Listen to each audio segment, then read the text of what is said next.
Хочу показать, как я борюсь со скрипом в стойке. У меня одна стойка левая постоянно скрипит, скрежет какой-то такой звук пружины, соскакивающей с места со своего, звонкий такой. И вот я грешу на эту, как она называется, опору амортизатора переднего. Вот. Хочу показать отличие. Вот купил недавно вот с таким номером. Оригинальная опора амортизатора переднего. Вот это. Эту брал, то же самое, номер был, такая же упаковка была, но почему-то они отличаются. Вот хочу показать почему. Ну, во-первых, отверстия расположены по-разному. У этой и у этой. Втулка здесь по центру стоит, здесь не по центру, смещена. Может, из-за этого, не знаю, скрипит. Здесь вот такой большой радиус. И опять здесь же большой радиус. Здесь практически нет радиуса, прямой угол. Ну, здесь небольшой радиус. Вот отличие. Поэтому подшипник у меня старый. Вот здесь он просто кладется и все, не фиксируется. Ездит вот так. Не встает. А здесь он просто встает и все, и никуда не двигается. Хотя две одинаковые, казалось бы, детали, но разные. Видимо, это подделка попалась мне. Это уже настоящее. И еще отличие. Вот переворачиваю. Вот так. Переворачиваю. И вот еще отличие. В этой краской помечено. Значки есть Kia, Hyundai. Стрелка. Стрелкой ставится наружу кузова. Это вовнутрь к двигателю, это наружу, на улицу. К колесу. А здесь стрелок нет никаких, абсолютно. Никаких обозначений. Вот. Ну и здесь вот этот срез, он по-другому расположен. Как-то так вот отличается. Я так понимаю, что из-за этой опоры у меня и скрип, скрежет. Вот. Еще один момент хочу показать.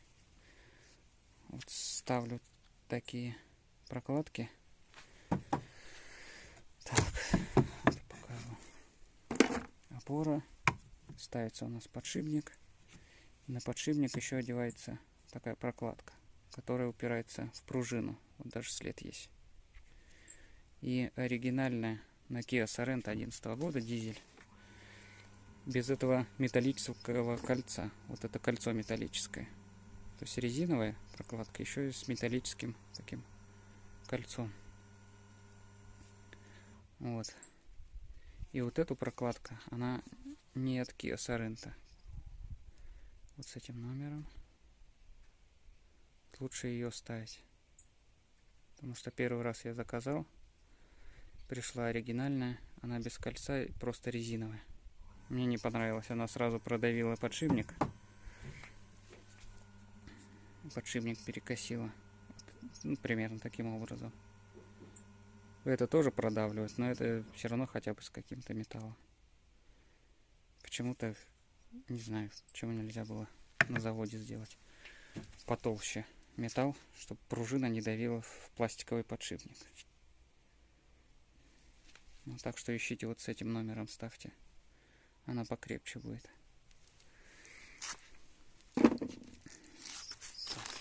Ну и раз снимаю видео, покажу еще. Стойка какая у меня стоит. Покупал недорогую, дешевую стойку. Speedmat какая-то.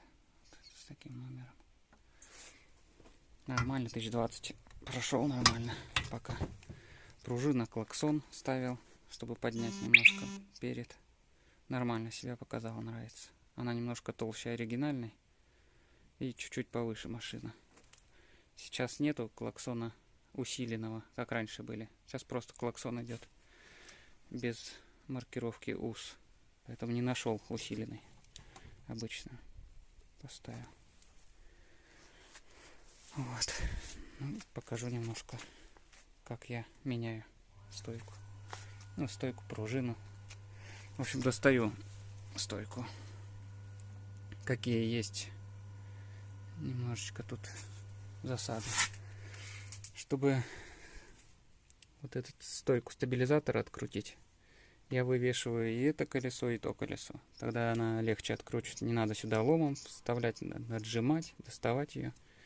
Без проблем достается. Вот этот обязательно откручивать надо. Датчик АБС. Потому что здесь выходит стойка, ее легче вытащить.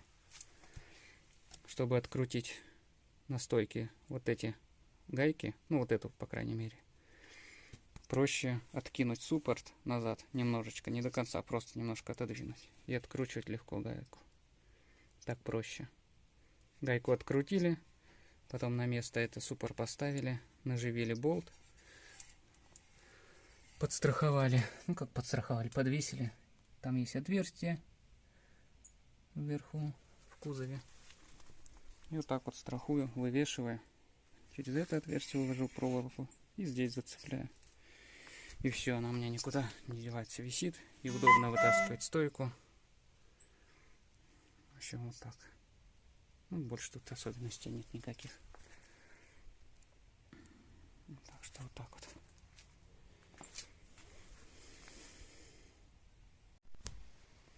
Еще хочу добавить по подшипнику, может кому-то интересно. Подшипник разбирается. Вот это я новый купил, подшипник разобрал.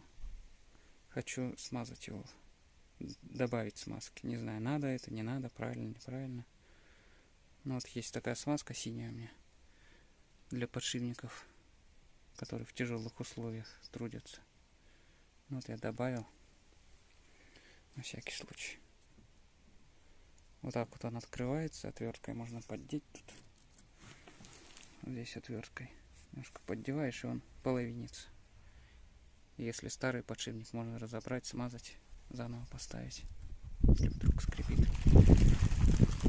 И все, он защелкивается, и все, нормально крутится. Номер, не знаю, если вдруг кому-то надо. Какая тут маркировка. Тут маркировка есть.